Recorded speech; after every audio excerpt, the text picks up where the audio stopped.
अभी हमारे पास 13 विद्यार्थी हैं। सभी विद्यार्थी यहीं रहते हैं, यही उनका आवास है। ये निवास के लिए बनाया हुआ है भवन। अभी यहीं पर गुरुकुल चलता है। योजना है कि बाद में इसको केवल कर्मचारियों और अतिथियों के लिए करने की, परंतु अभी गुरुकुल भी यहीं पर है, कर्मचारी भी यहीं रहते हैं। मेरा नाम याजिस अवस्थी है। मेरा नाम आर्यमा है। मेरा नाम शतरची है। मैं नेपाल से आया हूँ। मेरे पापा ऑफिस में काम करते, माँ घर का काम करते।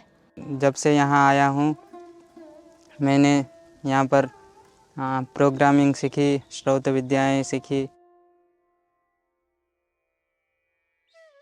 सवेरे प्रायः 4 साढ़े 4 बजे के आसपास, आजकल ग्रीष्मकाल है तो इस समय पर उठना होता है।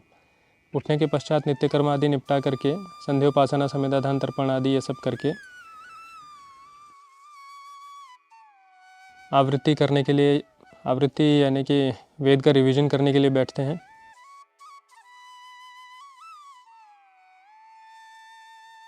नौ साढ़े 9 बजे भोजन के लिए जा कर के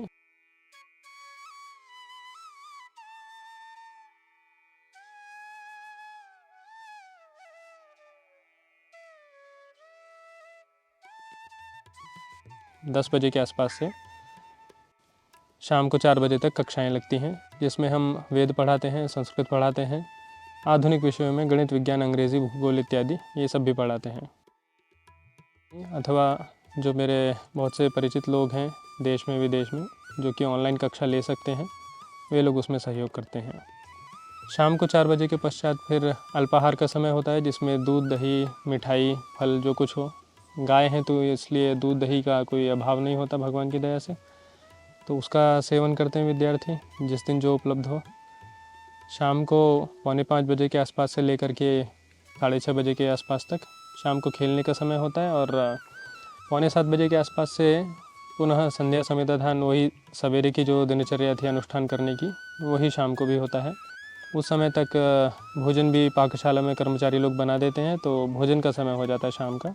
भोजन करने के पश्चात यदि किसी दिन समय रहता है तो टीवी पर या स्मार्ट बोर्ड पर कुछ ज्ञानवर्धक तथा मनोरंजक दोनों जिसमें हो, ऐसे प्रकार के चलचित्र विद्यार्थियों को कभी कभी दिखाते हैं।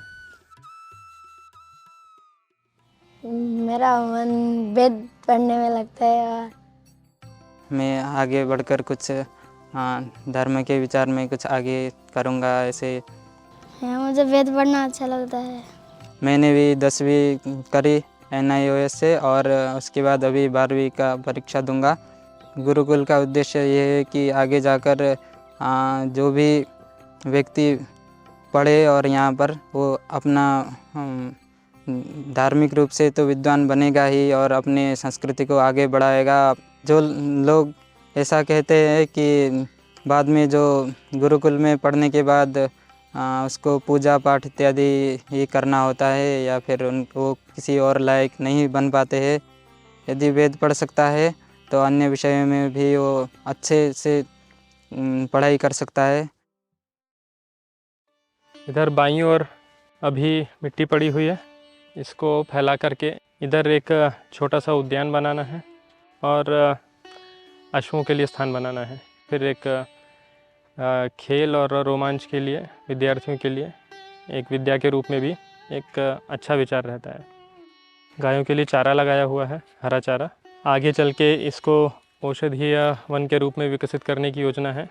इधर बाईं ओर गौशाला है। गाय जो हैं ये राठी, साहिवाल, थारपारकर और हरियाणवी 4 जातियों की शुद्ध जातीय गाय हैं। ये हमारी अग्निहोत्रशाला है, और उसके साथ में कुटिया है जिसमें अग्निहोत्र, इष्टि आदि से संबंधित साहित्य रखा जाता है। यहाँ पर जैसी वैदिक परंपरा है, श्रौत परंपरा, नित्याग्निहोत्र करने की, जो कि वेदों के समय से ही चली आ रही है, उसको हम आगे बढ़ाने का प्रयास करते हैं। यहाँ पर हम कृषि भी करते हैं, जैविक कृषि करते हैं। तो बहुत अधिक परिश्रम करके इस भूमि को थोड़ा सा अच्छा बनाया है, पूरे ही परिसर को।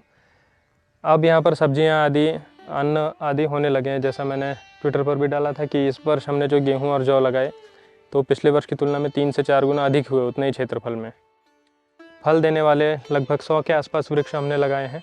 और पूरे परिसर में ही लगभग 250 से अधिक वृक्ष लगाए हुए हैं, जिनमें से भारतीय जाति के जो बड़े पेड़ होते हैं, वैसे बड़े पेड़ बहुत सारे हमने लगाए हुए हैं।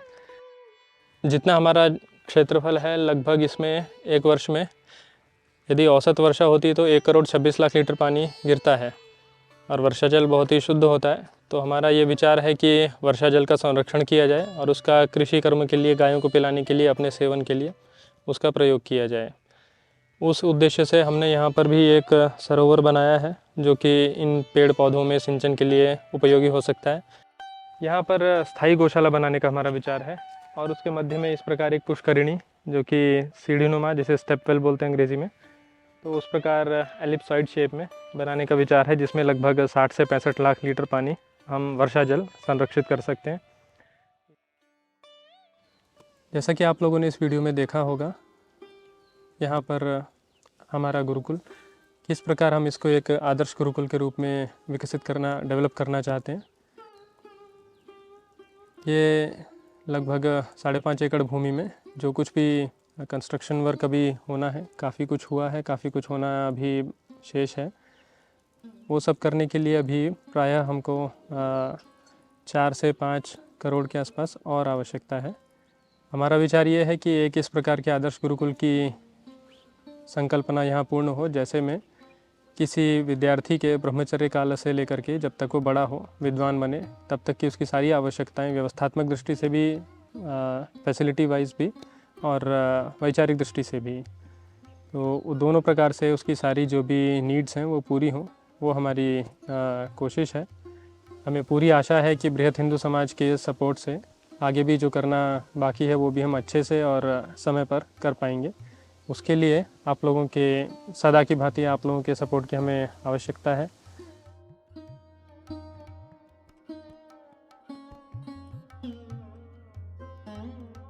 गुरु शिष्य परंपरा हमारी सनातन परंपरा है। इससे जुड़ी हुई शिक्षा, संस्कृति और एक पूरी जीवन शैली है। इस प्रकार के जीवन शैली को, इस प्रकार के जीवन तंत्र को सहयोग देने के लिए बैंक डिटेल्स आपके स्क्रीन पर हैं। इस प्रकार की संस्था को जीवित रखने के लिए हमें एक लंबे समय तक इसको सपोर्ट देना होता है। मेरा आप सभी से निवेदन है कि आप लोग इसे कम से कम 3 या उससे अधिक वर्षों के लिए सहयोग दें और इस कार्य में सहभागिता दें। धन्यवाद।